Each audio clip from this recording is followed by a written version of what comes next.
buenas noches, Panamá. Sean todos bienvenidos a una nueva edición de A Fondo con Alves Noticias, hoy jueves 19 de febrero. Ha sido una semana cargada de muchísima información y ya estamos listos para compartirles lo que le tenemos preparado para esta noche. No sin antes recordarles que pueden seguirnos a través de nuestras redes sociales en X, Facebook, TikTok, Instagram y suscribirse aquí en nuestro canal de YouTube como @anoticiaspanamá. Y como cada semana, iniciamos con buenas noticias porque ya está lista nuestra compañera y amiga Karen Ceballos para compartirnoslas a través del segmento Lo Bueno Primero. Adelante, Karen.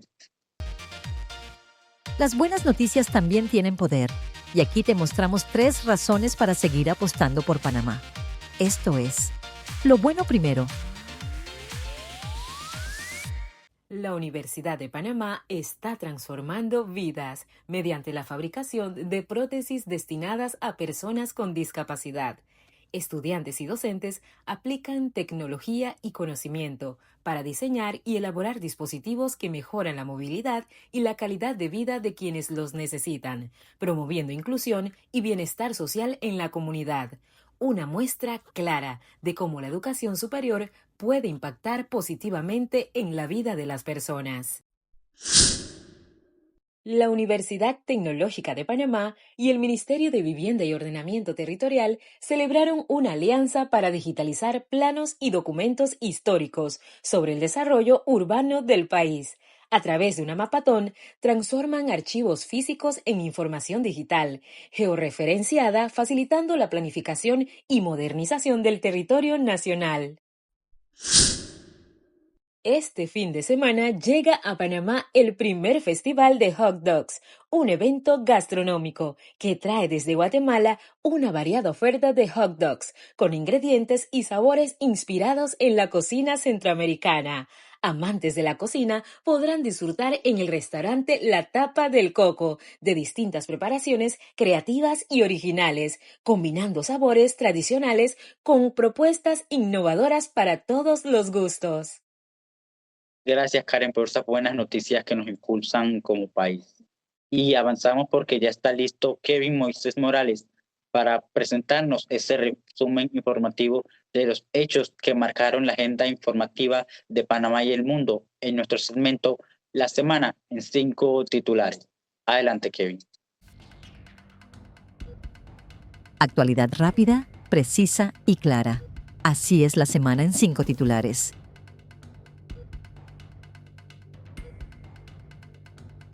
Este es tu segmento La Semana en 5 titulares. La Unión Europea decidió mantener a Panamá en su lista de jurisdicciones no cooperantes en materia fiscal, pese a los avances realizados por el país. Ante el anuncio, el presidente José Raúl Mulino confirmó que se mantendrán restricciones a empresas europeas en licitaciones públicas, mientras se continúa realizando gestiones para salir del listado en próximas revisiones. La Procuraduría General de la Nación inició investigaciones por presunta corrupción de menores y explotación sexual comercial tras denuncias y la difusión de videos en redes sociales durante las festividades del carnaval. El Ministerio Público confirmó que los hechos se han registrado en distintos puntos del país. El Ministerio de Desarrollo Social Mides trasladó a 10 jóvenes adultos con discapacidad desde el Centro de Atención Integral CAI de Tocumen hacia el hogar María Auxiliadora en Chitré, Herrera, cumpliendo una medida de protección ordenada por el Procurador General de la Nación. La acción se realiza de forma temporal mientras las autoridades gestionan una solución permanente. El Congreso de Perú designó a José María Balcazar como presidente interino tras la destitución de José Yeri. Balcazar asumirá el cargo de forma temporal hasta la toma de posesión del nuevo mandatario que será elegido luego de las elecciones previstas para abril. Sigue la polémica. Un video viral mostró el enfrentamiento entre 2 personas que se identifican como Terians en una plaza pública de Uruguay, generando múltiples reacciones en redes sociales. El incidente reavivó el debate sobre los límites de comportamiento en espacios públicos y la convivencia ciudadana entre quienes defienden la libre expresión y quienes piden mayor orden. Bien, y continuamos porque hoy abordamos un tema que tarde o temprano nos toca a todos, el duelo. La pérdida de un ser querido, una ruptura, una enfermedad o incluso la pérdida de un proyecto de vida puede generar un impacto emocional profundo. Para ayudarnos a entender cómo atravesar estos procesos, qué es normal sentir y cuándo buscar ayuda profesional. Nos acompaña la psicóloga Elsa Rodríguez. Ella es coordinadora de atención de adultos de la Fundación Piero Rafael Martínez de la O. Bienvenida, licenciada. Bien, gracias por el espacio que me permite. Sí, es importante que hablemos con respecto al tema del duelo. Muy bien lo mencionas, pues hay diferentes tipos. Así es, licenciada. Y quiero iniciar justamente por allí, que nos cuente qué es exactamente el duelo y por qué cada persona lo vive de una manera distinta. Claro, el duelo es importante que cada persona cuando se vive una experiencia de pérdida. Y la experiencia de pérdida puede ser desde la pérdida de un ser querido hasta el tema de la salud, como bien lo mencionó usted, o pérdida de un proyecto, o separación y divorcio, un tema de salud. Todas estas son pérdidas significativas que se genera un proceso de duelo. Ahora, no todas las personas a veces requieren la parte terapéutica de un proceso de duelo, hay muchos que lo pueden llevar, pero hay otras personas que sí requieren este acompañamiento. Por ello es importante que la persona pues, identifiquen lo que son las reacciones más comunes dentro de un proceso de duelo para saber si así ellos están llevando bien este proceso de duelo o si requieren de ese apoyo, pues de esa red, ya sea de acompañamiento a nivel individual con un terapeuta, a nivel grupal, falta la red de la familia también, que es muy importante, ¿no? Entonces la persona es importante al conocer todo lo que ocurre en el proceso de duelo, sabe ya cómo ayudarse, saber si está accionando a favor de ese proceso de duelo o está haciendo todo lo contrario, ¿verdad? Y esto le da y le garantiza como esa paz y esa tranquilidad, como poder seguir y guiarse dentro de ese proceso de duelo. Pero sin embargo, licenciada, cuando hablamos del duelo, muchas personas lo asocian al tema de la muerte. ¿Existen otros tipos de duelo que también afectan profundamente la salud emocional? Así es, fuera de la pérdida de un ser querido, por ejemplo, hablamos de una separación o un divorcio, pues eso genera un proceso de duelo y que allí se afecta el sistema familiar, porque si hay niños, hay hijos en ese matrimonio o en esa relación, porque a veces hay matrimonios de hecho que tienen convivencia, no están casados, pero hay una convivencia de mucho tiempo, o sea, hay esta ruptura, esto genera un proceso de duelo, o sea, hay cambios, la persona necesita pasar por el tema de adaptarse a los cambios. Entonces, adaptarse a estos cambios implica una cantidad de pensamientos, reacciones, tanto a nivel de pensamientos, emociones, reacciones físicas y hasta de tipo espiritual. Muy parecido también a las reacciones cuando se genera en un proceso de duelo por pérdidas de un ser querido. Un proceso diferente, pero muy parecida pues las reacciones. Igual va a haber dolor, tristeza, miedo, que falta de esta parte de confianza en sí mismo para retomar nuevamente el control de su vida y poder iniciar esta nueva etapa, permitiéndose vivir este proceso de duelo, porque es una herida emocional que hay que sanar. Entonces es importante que la persona se permita poder trabajar o sanar esta herida emocional. Y entiendo incluso hasta que por un empleo puede existir el duelo, ¿no? Claro, porque por la pérdida, exacto. así es, porque eso va a depender más que nada del vínculo, lo que significa para mí lo que he perdido, ¿sí? Wow. Eso es muy importante, el significado de lo que yo perdí es lo que puede llevar a la persona, aunque uno pueda tener idea de esas intensidad, ya sea leve o aguda, que puedan presentarse en ese proceso de duelo, en la experiencia de la persona ante una pérdida. Porque puede ser que alguien diga, bueno, pero es que era poco tiempo, un ejemplo, pero el significado que eso que yo perdí tenía para mí conlleva a otras pérdidas, o sea, un Exacto. significado pues muy fuerte o especial para la persona. Y allí entonces, ¿qué etapas existen y si es obligatorio que las personas la pasen como quien dice por orden? ¿Cuáles son esas etapas que pueden darse dentro de este proceso? Bueno, en el proceso de duelo no hay como unas etapas en orden, se Escritas, menciona, claro, pero no es que la 1, la 2, la 3, como tampoco hay una receta para vivir el proceso de duelo, claro. ¿sí? Está el impacto, que es el shock al momento de que la persona recibe la noticia, que va a depender de cuál es el tipo de pérdida que estemos hablando en ese momento. También puede pasar por la etapa de negación, también puede venir por la parte de negociación, puede pasar también por la parte del enojo, las culpas, ¿verdad? Pero estas etapas no necesariamente van a pasar en el orden en que se menciona. O sea, a veces puede ser mixto, me explico, va a depender también de ese contenido emocional de la persona que Y puede, enfrenta este proceso de duelo. puede que algunas personas vivan como quien dice ciertas etapas o tienen que pasarlas todas. No todas, algunas. Ok, No ok. necesariamente que no necesariamente el número de 1, 2, 3 la va a pasar y no es que va a pasarla como un listado y que todos los van a pasar. Va a depender de cada una de las ritmo de la persona, su equipaje emocional, cómo ha vivido sus procesos de pérdida, porque también un poco la biografía que la persona ha experimentado de otras pérdidas, la cultura, personalidad, todo esto involucra lo que es el proceso de duelo.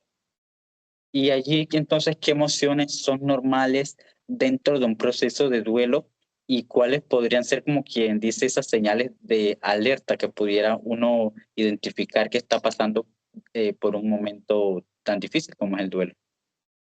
Bueno, voy a explicarlo de la siguiente manera. El proceso de duelo, el primer año es el año más difícil ante una pérdida significativa. Aquí puedo meter por muerte, separación y divorcio o cualquier otro tipo de pérdida, ¿verdad? Muy significativa. Entonces, ¿qué pasa? Que los primeros meses, del primer mes al cuarto mes, se establece como esa fase aguda del duelo, ¿no? Que son esas primeras reacciones, pues muy fuertes que va a presentar la persona, puede ser llanto fácil, trastorno del sueño, trastorno del apetito, el pensamiento también de cambiar lo ocurrido, esa búsqueda, esa pregunta, ese cuestionamiento. Hay un tiempo prudente para eso. No todas que las emociones son buenas o malas, ¿no? Todas son necesarias porque ellas tienen una función de adaptación ante un proceso. Aquí lo que hay que tener cuidado es que es un tiempo prudente, como todas las emociones, por ejemplo, vamos a sentir miedo, tristeza, culpa, puede ser enojo. Dos emociones muy reinas dentro del proceso de duelo es el enojo y la culpa. Ahora, todas las emociones forman parte del proceso, son necesarias, vuelvo repito, tienen una función de adaptación, es positivo que ya se presenten. Aquí el tema es cómo nosotros aprendemos a gestionar esa emoción. ¿Para qué? Para que no se queden, como digo yo, esa carga emocional encapsulada o que esa culpa se prolongue en el tiempo, que allí es donde no sería ya una culpa sana. ¿Me explico? Se puede sentir la culpa, es inevitable que una persona no piense o sienta que tenga culpa. Porque alguien me dice que yo siento culpa y fácilmente le decimos, pero es que no tienes la culpa de nada, o sea, es inevitable que la persona no lo sienta. Aquí lo importante es que la persona lo identifique, lo valide, lo acepte y transforme la culpa. ¿Sí? Podemos transformarle un perdón en esa misericordia hacia nosotros mismos para poder sanar. Entonces allí la persona va haciendo un proceso de ir trabajando esta emoción, la va gestionando, la va regulando y finalmente pues se cumple el funcionamiento de esta emoción que lleva a esa adaptación. Lo que hay que tener cuidado es que no se prolongue en el tiempo, como todo, a veces pues como tanto la tristeza y la culpa tienen una parte sana y una parte no sana, ¿verdad? Pero en general son emociones que son propias del proceso de duelo y que se van a presentar, que es lo más normal que se presente en un proceso de duelo. Aquí lo importante es que la persona pueda realizar tareas que le permitan gestionar esta carga emocional. Como bien lo dije antes, que identifique esa culpa, si es que me culpo o culpo a alguien, precisamente para trabajarlo. Entonces, la gestiona, va regulando y va transformando esa emoción en algo más agradable y positivo dentro de su proceso de duelo. Y existen como quien dice eh, el duelo según la edad. ¿Es distinto el duelo en jóvenes, adultos y personas mayores? Así es. Por ejemplo, de los niños y los adolescentes, lo voy a mencionar muy general porque yo trabajo más con adultos, pero sí, los niños en su etapa también son diferentes, a los 5 o 6 años, preadolescente también lo viven diferente, el adolescente lo vive diferente, el adulto joven que va de los 18 hasta los 25 lo vive de una forma, después el adulto mayor también, porque tenemos que tener presente que ese equipaje emocional es diferente en todos esos, digamos, etapas o evolutiva de nuestra vida, ¿sí? Entonces, dependiendo de cómo estemos allí, por ejemplo, un adulto mayor en un proceso de duelo que pierde, por ejemplo, a la pareja, ya sus hijos pues prácticamente han hecho su vida, él pierde a la pareja, queda solo, yo no sé si hay un tema de salud, hay otros factores económicos, ¿ve? Entonces todo esto al final se va a sumar a este proceso de duelo. Entonces que va a depender mucho también de todas aquellas factores estresores que estén alrededor de esa persona. Y no es lo mismo vivir un proceso de duelo a los 70, 80 que vivirlo a los 40 años. A los 40 años tienes proyectos de vida, tienes la posibilidad de tener otra pareja en futuro, ¿verdad? Entonces, todos estos cambios son muy importantes tenerlos pues, presente, más que nada, pues también la familia para poder acompañar a esta persona que así lo necesita en ese momento. Por Claro. eso que es importante la red de apoyo. Y hay personas que lo viven incluso desde pequeños, ya sea que murió su madre, llegan a jóvenes o adultos y no lograron gestionar esa emoción y la siguen teniendo allí y es algo bastante complicado. Claro, ese sería un duelo no resuelto. Yo he tenido casos, por ejemplo, de adultos de 30 a 40 que están trabajando el duelo de que, bueno, perdieron pues a la madre o el padre cuando tendrían 5 o 6 años. Sí. No recibieron terapia en su momento y esta pues se queda, es una herida pues sin sanar. Entonces, en la etapa ya adulta, con otros factores que se suman, entonces como que se conectan las pérdidas y te traen al presente, ¿verdad? Y ahí es un poco pues el niño con las heridas que no ha podido sanar, que se presentan. Entonces es muy importante que sí lo puedan trabajar. Más que nada, en el caso de los niños, va a depender mucho de aquel adulto que esté alrededor de él, de cómo el adulto viva su proceso de duelo, sea responsable de sus emociones, gestione ese proceso de duelo, eso puede influir de manera ya sea positiva o negativa en el proceso del menor. Es fundamental que los adultos lo trabajen. Pero en una sociedad que precisamente te exige, como que dice, ser fuerte o incluso está en un mejor lugar, que es lo que siempre acostumbramos a decir. ¿Qué tan dañino puede ser reprimir el dolor o no hablar de lo que se siente?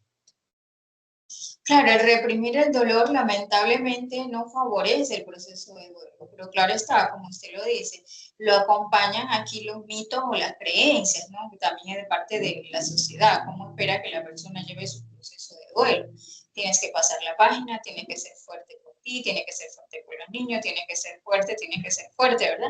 Entonces esto lleva a la persona que de alguna manera no se permita vivir su proceso de duelo, no se dé ese permiso, porque aquí le están pidiendo que sea fuerte, entonces ahí lo que ocurre es que se pone una máscara. Entonces al ponerse esa máscara de ser fuerte, lo que va a pasar es que esa carga emocional se quede encapsulada. ¿Y dónde se va a quedar encapsulada? En su cuerpo. Lamentablemente el cuerpo va a buscar por dónde sacar esa carga emocional. Por esa razón es importante que las personas vivan su proceso de duelo porque esa energía queda ahí atrapada en su cuerpo y el cuerpo busca por dónde sacarla. Entonces, luego no sabemos porque tenemos tantos temas de salud que ya luego eso se va somatizando, ya luego va formando parte de una enfermedad física. Entonces, es importante ese cuidado para evitar que nuestra salud física se afecte, porque las enfermedades pues empiezan con el tema de salud emocional. Todos en algún momento podemos presentar afectación a nuestra salud emocional porque todos en algún momento podemos tener pérdidas. ¿Sí? Entonces es importante que estos procesos se trabajen. Así que no es recomendable reprimir las emociones. Es importante buscar la ayuda, ya sea con un terapeuta, grupos de apoyo, o sea, tener la familia, amigos que le apoyen Justamente, en el proceso. justamente ahí, licenciada, preguntarle cuándo el duelo deja de ser un proceso natural y se convierte, como quien dice, en algo que requiere ayuda profesional. Bueno, hay diferentes casos donde la persona requiere de ayuda. Por ejemplo, si no cuentas con una red de apoyo, era una persona que vive sola, no cuenta con una red de apoyo, tienes otros factores estresores, recomiendo buscar ayuda. Si tienes red de apoyo, tienes ayuda, pues en ese caso sientes que lo puedes sobrellevar y vas retomando tus actividades, pues puedes llevarlo por sí solo. Por ejemplo, yo le decía que en el primer año, un poquito atrás para aclararlo, los primeros 6 meses la persona debe de ir ya retomando su vida, o sea, que hay algunas actividades que dejó de hacer en ese 4 meses del duelo agudo, pero ya luego el quinto y sexto mes ya debe ir retomando casi la mayoría de sus actividades. Entonces allí ya nos vamos dando cuenta que la persona, esta energía ya va, estaba muy baja, ya va subiendo y va retomando todas sus actividades. Si vemos que pasa lo contrario, que cada vez yo voy dejando de hacer mis actividades, entonces esto se me está complicando y no lo estoy llevando por sí solo. Entonces sí es importante. Yo sé que el trastorno del apetito es muy normal que ocurra, pero es importante que la persona también aplique el autocuidado en el proceso del duelo. Yo tengo que ser responsable de alimentarme, de la higiene, a pesar de estar en un proceso de duelo, para evitar caer en una depresión. Y, Por eso es precisa- fundamental la ayuda y el apoyo. y precisamente, ¿qué errores comunes podemos cometer? A veces inclusive, como quien dice sin querer, los familiares o amigos cuando intentamos ayudar a alguien que está atravesando por un duelo. Bueno, en estos casos, la mayoría, ya sea de amigos o familiares, hasta a un profesional le puede pasar, de que tenemos que saber que la necesidad que se atiende es la del doliente, el que está viviendo el proceso de duelo. Porque normalmente lo que hacemos es que, por ejemplo, si yo tengo una hermana que está en un proceso de duelo, yo como familiar quiero que ella esté bien, no quiero que esté triste. Esa es mi necesidad como hermana. Exacto. Correcto. Pero no se trata de mi necesidad como hermana de protegerla, se trata de la necesidad de ella, porque ella es la que está viviendo un proceso. Entonces necesito saber qué requiere ella para que yo la pueda apoyar. Ella necesita que le escuche, que le valide, que la contenga, que sea red de apoyo para ella. Entonces eso es lo que necesito darle a esa persona. Es fundamental conocer lo que necesita el doliente para poder apoyarle. Porque de lo contrario solo me voy a centrar en mis propios miedos, mis preocupaciones para que el otro esté bien. Y ahí es donde voy a hacer la tarea que no es la correcta, no es la adecuada. Porque, vuelvo y repito, me centro en mis miedos y hago todo en relación a calmar mi miedo, mi ansiedad, pero no estoy apoyando a la persona de una manera adecuada en su proceso de duelo. Y a veces incluso evitar esos comentarios, porque como quien dice, por querer ayudar, damos como quien dice esta voz de aliento, pero terminamos es dándole comentarios a las personas que la hieren. Entonces a veces es mejor como quien dice reservarse el hablar y más que nada poder escuchar a esa persona. Y allí preguntar entonces qué herramientas o hábitos pudieran ayudar a una persona a transitar el duelo de forma más sana. Bien, lo que yo les recomiendo a una persona que está en un proceso de duelo, primero que nada, saber que cuando se tiene una pérdida se presentan reacciones que son propias de un duelo, que es totalmente natural, ¿sí? Que necesito darme el permiso de llorar, de estar triste, de gestionar el enojo, trabajar las culpas, que es parte del proceso. Necesito verlo como eso que es totalmente natural. Lo voy trabajando, me lo voy permitiendo, me doy permiso de buscar la ayuda si no puedo hacerlo por sí solo, ¿verdad? Para poder también acompañarse de ese proceso. El autocuidado en el proceso de duelo es fundamental para la persona. La alimentación, el dormir, si la persona no está logrando dormir bien, pues también buscar la ayuda. Entonces, todo esto forma parte de cómo cuidarme dentro del proceso de duelo. Establecer límites con quién puede hablar de su duelo para evitar que la persona haga comentarios que sean inadecuados en ese proceso de duelo. Yo necesito saber que a lo mejor con Rosita puedo hablar de duelo porque ella me escucha, porque ella me contiene, pero con Pedrito no puedo hablar de duelo porque no sabe qué decirme y empieza a hablarme de todo, entonces no me escucha y me hace sentir mal. Entonces ya la persona va aprendiendo con quién puede también tener ese apoyo. Con la familia también hay que saber que hay familias que sí pueden brindar el apoyo, hay otros que no cuentan con las herramientas. Eso es importante saber. Ahí practicamos la empatía consigo mismo, con los otros que tratan de acompañar, pero que muchas veces no tienen el conocimiento para hacer ese acompañamiento adecuado. Y algunas veces hay personas o amigos que, como quien dice, para tratar de ayudar a esa persona, la terminan haciéndole invitaciones, incluso como quien dice, de que vamos a ir a tomar para que saques ese dolor, vámonos de fiesta o algo así. ¿Qué tan recomendable es que se haga ese tipo de actividades? Bueno, si una persona está en un proceso de duelo y le quieres acompañar, pues invitándole, lo primero que tenemos que saber es que la persona está muy sensible, muy vulnerable, ¿sí? Entonces, si yo le invito a una fiesta o a tomar, tenemos que tener presente que toda persona que tiene un tema emocional y nos vamos por el tema de anestesiar De la el dolor, acción, no como es quien dice. ¿bien?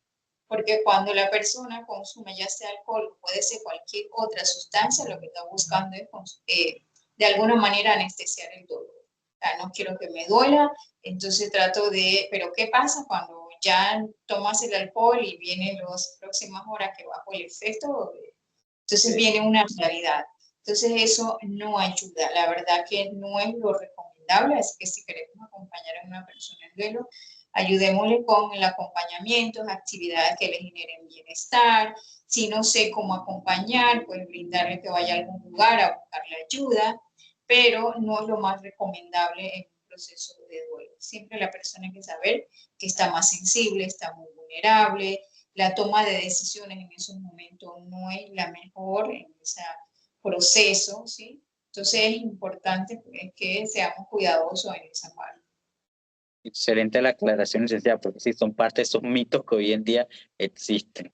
Y para ir ya concluyendo, quiero que nos comparta ese mensaje o recomendaciones que usted le daría a esas personas que están viviendo una pérdida y para no sentirse solos en este proceso, y con qué programas cuenta la fundación para poder ayudar a estas personas y cómo las personas pueden contactarlos y a través de sus redes sociales que nos las pueda compartir. Bien, la Fundación Piero Rafael Martínez de la Hoz tiene un programa de atención a nivel individual, a nivel grupal, que incluye grupos de apoyo y convivencia. Durante todo el año estamos en el acompañamiento individual, realizamos 3 convivencias al año y durante todo el año tenemos los grupos de apoyo abiertos. ¿Qué quiere decir? Los tenemos días de semana y los tenemos fines de semana, la duración de 2 horas. Tenemos grupo perinatal para los que han perdido pues, bebés, embarazos, padres que han perdido hijos más adultos, separación y divorcio por pérdida significativa tenemos un grupo. También tenemos un grupo mixto que incluye las otras pérdidas que son por muerte. También los grupos de viudo, que es la pérdida de la pareja. También tenemos durante todo el año. Entonces nosotros este año estamos como reforzando esta participación en los grupos, porque ir a la atención individual es importante, pero ir a los grupos pues, ayuda en esta parte del proceso de sanación de la persona en duelo, porque refuerza ese proceso, la persona gana confianza en sí mismo, pero también confianza en poder expresarlo y estar con otros. Y ese acompañamiento grupal que le permite esa apertura emocional y social también de alguna manera le permite escuchar la experiencia de otros, que luego se transforma como en un testimonio que puede dar esperanzas a que ellos también pueden salir adelante en su proceso.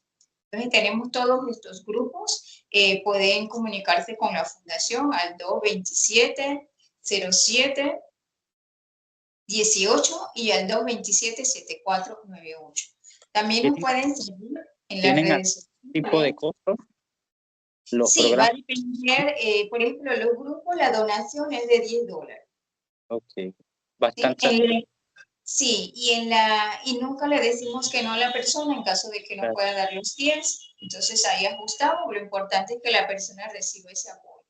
Igual en la atención individual se hace a través del ingreso económico de la persona, porque no tenemos una tarifa establecida, porque no todas las personas cuentan con los mismos ingresos. Entonces se hace de acuerdo Una al ingreso.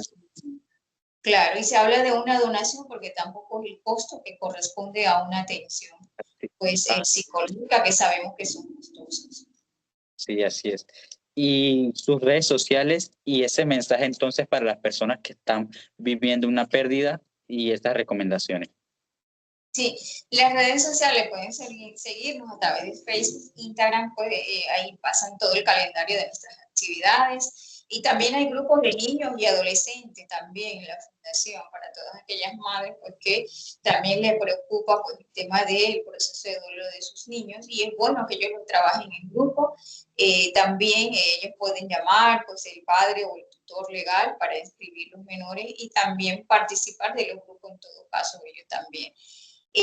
La fundación pues les invita a todas aquellas personas que están atravesando un proceso de duelo, una pérdida, ya sea por pérdida de un ser querido o pérdida significativa, pues tenemos los grupos, acérquense a la fundación y estamos allí para servirles, apoyarles, acompañarles y ser parte de esa red de apoyo que requieren en ese momento tan vulnerable de su vida. Y este mensaje entonces para las personas que están atravesando un momento difícil en este momento, licenciada. Bien, para aquellas personas que están en este momento atravesando esta experiencia de duelo, lo repito, les recomendamos poder buscar la ayuda, tener ese autocuidado, si sienten que por sí solo no pueden llevar su proceso de duelo, busquen la ayuda que nunca está de más, todo lo contrario. Y es importante que si conocen cómo es el proceso de duelo, se les facilita el cómo poder llevarlo y el cómo ayudarse. Así que es importante buscar la ayuda. Si tienen mucho temor de buscar la ayuda, acérquense, que le brinden una orientación, escuchen y así paso a paso van perdiendo ese temor hasta que finalmente lo van logrando. Licenciada Elsa Rodríguez, psicóloga y coordinadora de la atención de adultos de la Fundación Piero Rafael Martínez de la Hoz. Gracias por acompañarnos y por compartirnos estas recomendaciones a estas personas que están atravesando un momento bastante difícil. Bienvenida siempre. Gracias a usted por el espacio. Hasta luego. Bien, y continuamos porque ya está aquí nuestra segunda invitada y hace un momento hablábamos del duelo, pero ahora hablaremos del libro Margarita, la niña curiosa, una historia bilingüe que celebra la curiosidad, la amistad y la diversidad cultural, y que invita a los lectores a cuestionar prejuicios y a soñar en grande. Para ello nos acompaña su autora, Irina Hollentoner. Ella es economista y escritora panameña. Bienvenida, Irina. Buenas tardes, qué gusto, Ariel, qué gusto, audiencia, estar con ustedes compartiendo desde Tampa, Florida, un poco lejos de mi terruño. Aquí la historia de Margarita, la niña curiosa, Maggie, the Curious Girl en inglés, y muy complacida de tener este espacio con ustedes. Gracias a ti, Irina, por acompañarnos. Y quiero iniciar justamente por allí, que nos empieces a contar cómo nace esta historia y qué te inspiró precisamente en que una economista decide crear esta historia y cómo decide que se convierta en un libro. Bueno, esta historia tiene bastante recorrido desde Chiriquí hasta el Darién, el Cerro Picacho, el Cerro Orarí que tenemos en La Pintada.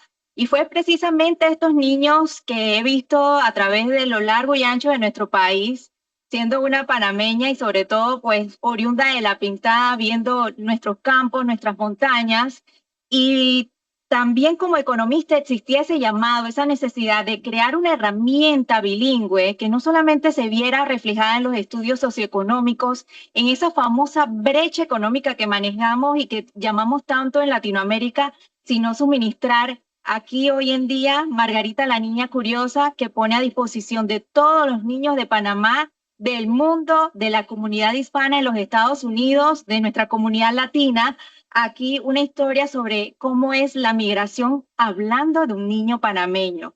Así que ese era el objetivo principal que buscaba, de ir más allá de las cifras, de las estadísticas, sino también de dar a nuestro país, al mundo, una historia que se hubiese reflejado Panamá y sobre todo que apoyáramos en la literatura, en el crecimiento y el desarrollo humano.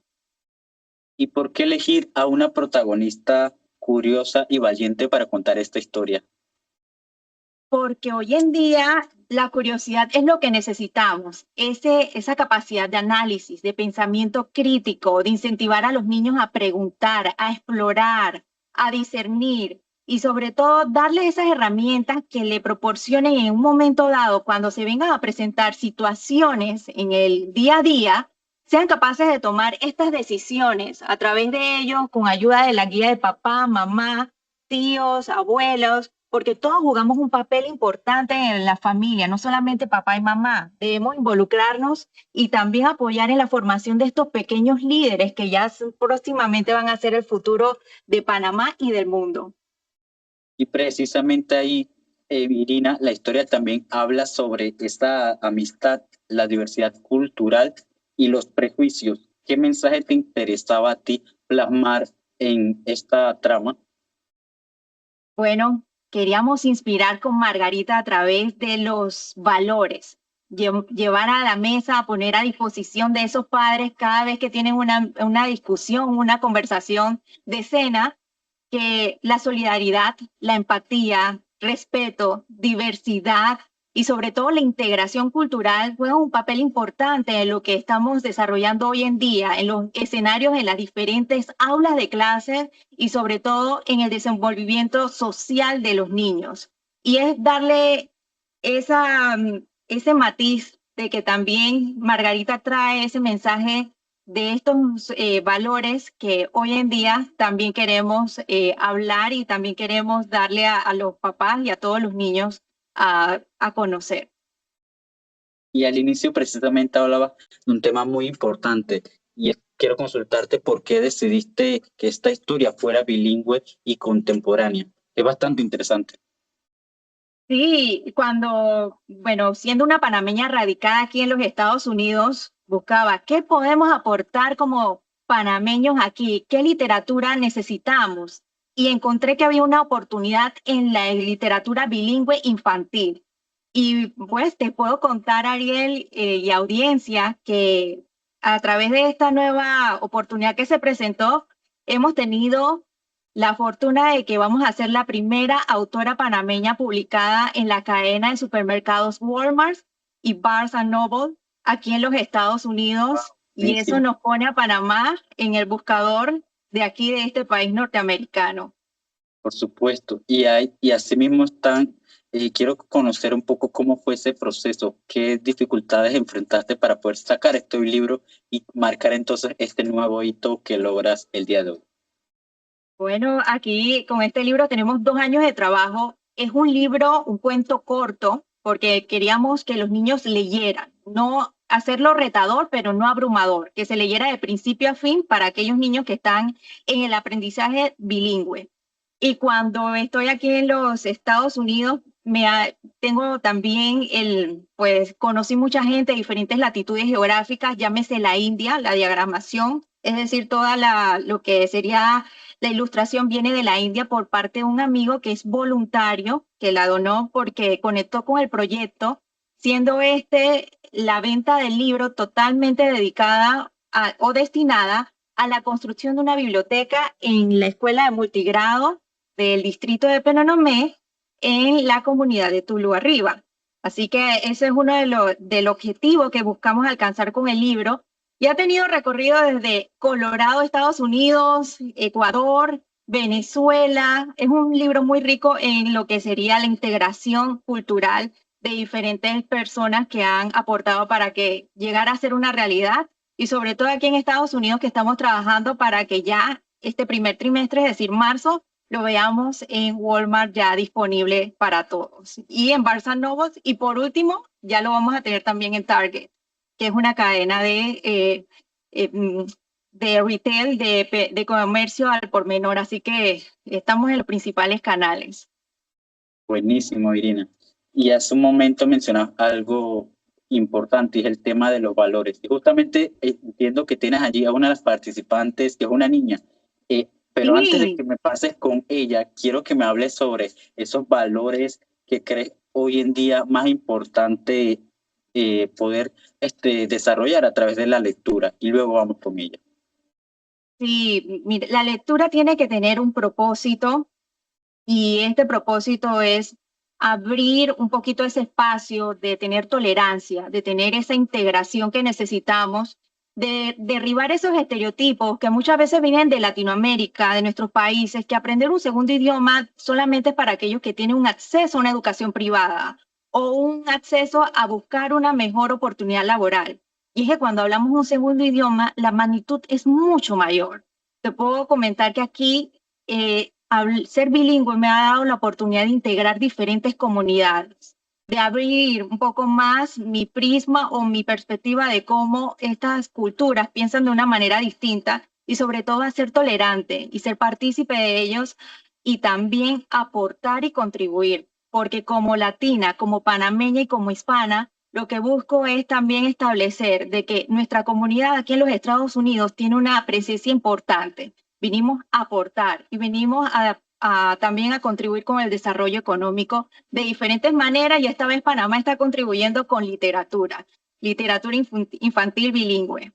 Excelente, Irina. Yo creo que ya podemos pasar con Miranda, que nos las presentes y que ella nos cuente cómo fue también esa participación dentro de esta historia. Sí, aquí tenemos Miranda. Miranda Pulido es la niña que ha sido una de parte de los personajes en la vida real, la maestra Miranda. Hola. Hola Miranda, un gusto poder saludarte. Cuéntanos, ¿qué significa para ti poder ser parte de este libro? Bueno, yo me sentí sorprendida que por primera vez en la vida participé en un cuento y jugué el rol de la maestra. Y de paso, a mí me gustó. Y de paso me gustó mucho porque me parezco mucho y de verdad me gusta, es el trabajo que a mí me gustaría tener cuando sea grande. Claro, ¿qué te gustaría hacer cuando seas grande y cuántos años tienes? Tengo 10 años. 10 años, wow, buenísimo. Y vamos entonces, seguimos contigo, Irina. Poder consultarte qué representa para ti sacar este libro para Panamá y ya para ir concluyendo que nos cuentes qué recomendarías, a quién le recomendarías este libro y por qué, cuál es el costo, desde dónde pueden adquirirlo y cuáles son tus redes sociales donde las personas pueden contactarte. Y sobre todo, creo que este libro tiene un impacto social muy importante que lo mencionaba hace un momento, pero quiero que profundices en ello. Sí, claro, no, para mí esa era la representación material, ya aquí de Panamá, aquí en los Estados Unidos, yo no quería solamente hablar por Irina Holendoner, quería hablar por mi país, quería que cuando se buscara en internet también se encontrara a través de la literatura de los niños y que también se supiera a dónde es ese pedacito de tierra, ese hijo nuestro que es Panamá y hablar de todas estas historias o experiencias que pasan también los niños que cuando son panameños se encuentran inmersos en otra cultura. Y ese era el propósito y se está cumpliendo, gracias a Dios, con esta biblioteca que buscamos construir con la venta de este libro. Actualmente va a estar disponible en Panamá para marzo en El Hombre de la Mancha, El Lector, La Mancha Kids, y así paulatinamente vamos a estar ya abriendo otros canales de distribución. El costo está alrededor de $20. Solamente recordar que la totalidad de la venta de este libro, en cuanto a ganancias, va a ser destinado 100% para la construcción de esta biblioteca que esperamos concretizar en la medida de lo posible y tener ese proyecto que de literatura bilingüe para aquellos niños en áreas apartadas, en esas montañas, en esos cerros, que sea de doble idioma, de acceso para ellos y derribar esos estereotipos de que tenemos educación privada para tener un acceso a literatura o a conocimiento de otro idioma que no manejemos o que no sea el nativo nuestro. Gracias, Irina, por compartirnos esos detalles, pero no quiero despedirte antes sin que recuerdes tus redes sociales y cómo las personas pueden invitar a las personas para que adquieran este libro. Gracias, Ariel, por ese recordatorio. Claro que sí, estoy en mis redes sociales, todas ellas, Irina Holendoner. Holendoner se escribe con Hollendoner.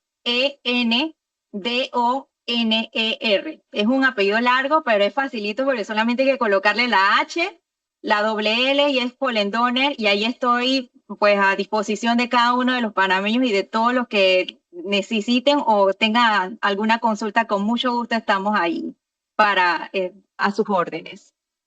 Irina Holendoner, escritora panameña y economista, que nos presenta Margarita, la niña curiosa. Gracias por compartirnos este nuevo libro y felicidades por estos nuevos logros que has logrado romper barreras a través de esta nueva trama. Muchas gracias. Y saludos hasta Tampa, Florida.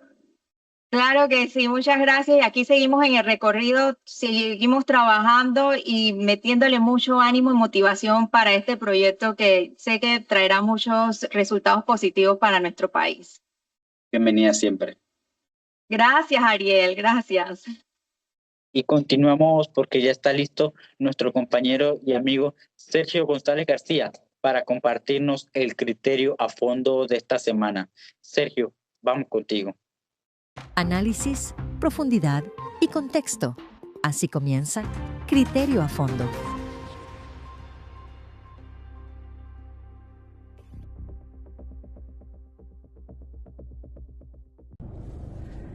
Hola, yo soy Sergio González García y esto es Criterio a Fondo. En esta oportunidad quiero conversar con ustedes sobre la reciente ratificación por parte de la OCDE de la presencia de Panamá en la lista negra de países no cooperadores en materia tributaria.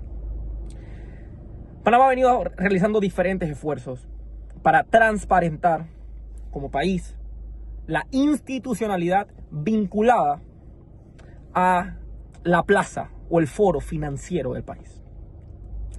Estos esfuerzos, liderados muchos a través de las superintendencias, la de bancos, la de seguro, la de mercado de valores, pero sobre todo la nueva superintendencia de sujetos obligados no financieros, han llevado y han traído consigo la consecuencia positiva de que Panamá ha sido desvinculada de diversas listas de asuntos de lavado de dinero, el ámbito llamado Anti-Money Laundering, AML por sus siglas en inglés, que incluye no solamente prevención de lavado de dinero, sino también prevención de financiamiento del terrorismo y prevención del financiamiento de las denominadas armas de destrucción masiva o de la proliferación de armas de destrucción masiva, como le llaman a nivel técnico.